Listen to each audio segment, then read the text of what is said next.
بسم الله الرحمن الرحيم. الحمد لله رب العالمين، والصلاة والسلام على من بعثه الله رحمة للعالمين، وبعد.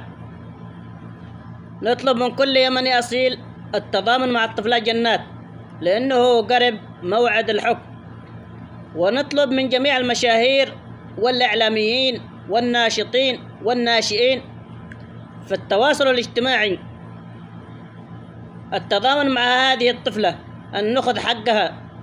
فإن لم نأخذ حق الطفلة جنات طاهر فهو بصمة عار على كل يمني أصيل.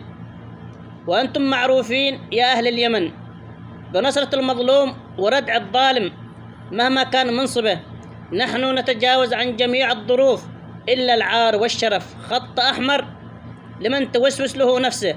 ونرجو من القضاة أن يحكموا بكتاب الله وسنة رسوله صلى الله عليه وسلم، وأن لا يفرقوا بين ضعيف ولا بين ابن الأكابر. وقلت هذه الأبيات تضامنا مع الطفلة جنات طاهر، وأرجو المشاركة وتشير المقطع ليوصل إلى أكبر عدد وإلى حكام عاصمة سام. قلت في أبياتي: أهل اليمن حافظين للعرض وهم رجال، ما فكروا في الخصيم ولا عليهم أسف.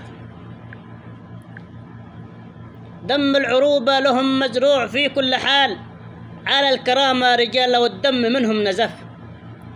وبأسهم بأس شامخ يهد الجبال، بالروح بالدم معروفين يحموا الشرف.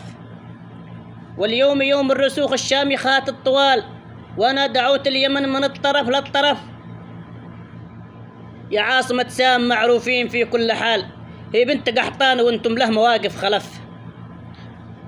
والمطلب إعدامي يا ناس غير هذا محال، وشكري وتقديري لكل نشمي وقف. نحن نحمي الشرف ما يوم خدمنا الريال، حيا بشعب اليمن حيا بداع النكف.